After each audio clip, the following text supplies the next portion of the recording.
Good morning, everyone.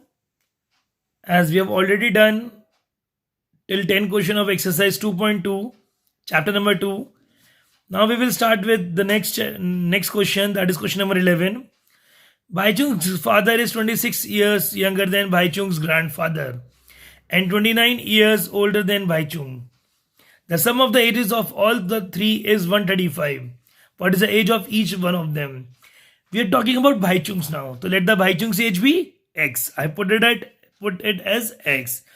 Baichung's grandfather is 26 years older than him.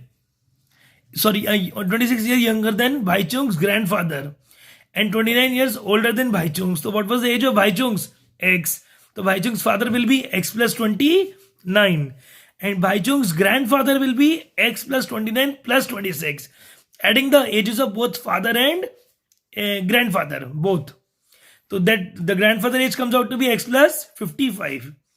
According to question, we have added three of them as we were doing it earlier. X plus X, 3x, 29 plus 55, 84 is equal to 135. Subtract 80 from both the side. We have subtracted 84 from both the side. We have got 3x is equal to 51. Divide by 3 on both sides. X is equal to 17 years. Now the age comes. Baichung's father age, X plus 29. That means 17 plus 29. That is 46 years. Baichung's grandfather, X plus 55. That means 17 plus 55 comes out to be 72 years. One of the very, very important question, I think so. Question number 12. 15 years from now, Ravi's age will be 4 times his present age. What is Ravi's age?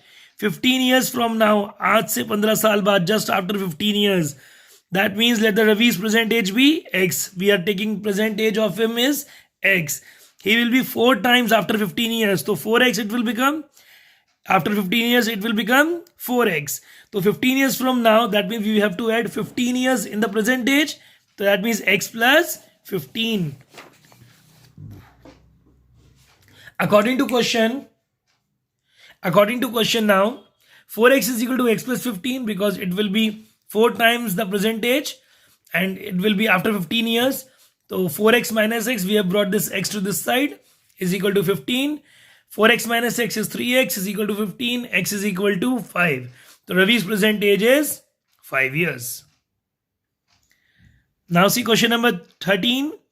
A rational number is such that when you multiply it by 5 by 2, you are multiplying any rational number by 5 by 2 and after that you are adding 2 by 3 to it.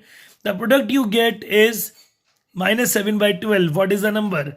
And their product you will be getting is minus 7 upon 12. Now according to the question, just see.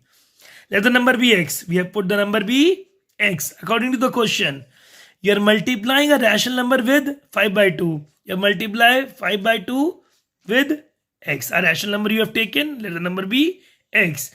You are adding 2 by 3 on it. Yes or no? Yes or no?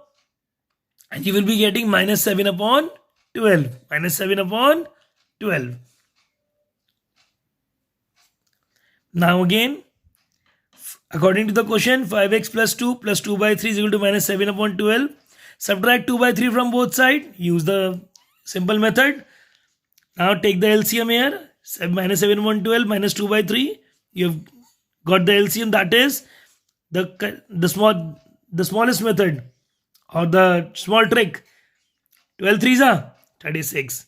3 7s are 21. 12 2s are 24. Put the minus sign wherever it is required. You will never going to get the wrong answer. Now subtract. Now multiply 2 from both the side. Yes or no? Now divide by 5 on both sides. So x comes out to be 1 by 2. X comes out to be 1 by 2. The value of x is minus 1 by 2. The rational number is in the form of minus 1 by 2. Got it? Now see the next question. Question number 14. Lakshmi is a cashier in a bank. She has currency notes of denomination 100 rupees, 100 rupees, 50 and rupees 10 respectively. The ratio of the number of these notes is 2:3:5. Anything given in the ratio changes into x. I have told you earlier The total cash with the Lakshmi is rupees 4 lakh. How many notes of each denomination does she have? Answer. Just look at very carefully. It's a very good question. Let the number of notes be 2x, 3x and 5x, which I have told you. Anything given the ratio converted into x form. According to question, 100 rupees note will be 100 into 2x. 50 rupee note, 50 into 3x, because 3x are the ratio was 3. 10 rupee note, 10 into 5x. Now the adding of all these things, all the three notes will be 4 lakh. So by adding them, 400x is equal to 4 lakh. Divide both sides by 400. The x will remain. 1000 will left here. We're cutting 2 zeros from upper 2 zeros. Then 4 by 4000. X is equal to 1000. 100 rupee note, 2 into x, that means 2 into 1000. 50 rupee note, 3 into x, 3 into 1000. 10 rupee note, 5 into 1000, that is 5000. Got it? Now see question number 15. It is the same question which we have done earlier. Just take a look of it, everyone. I have a total of rupees 300 in coins of denomination rupees 1, rupees 2 and rupees 5. The number of rupees 2 coin is 3 times the number of 5 rupee coin.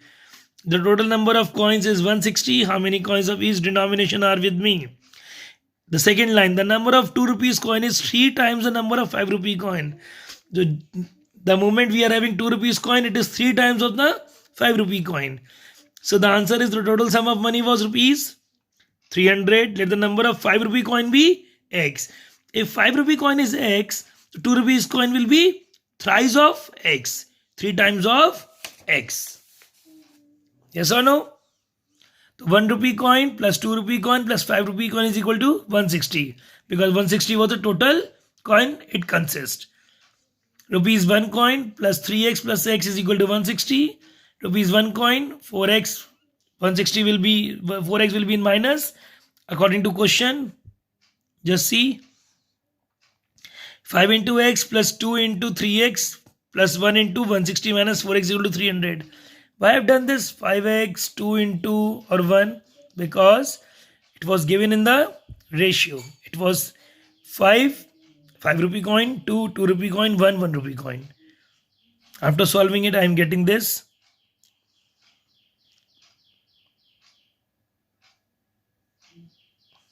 Got it? Take a look very carefully. Question number 16, just do it yourself. Complete this exercise. God bless you, all of you.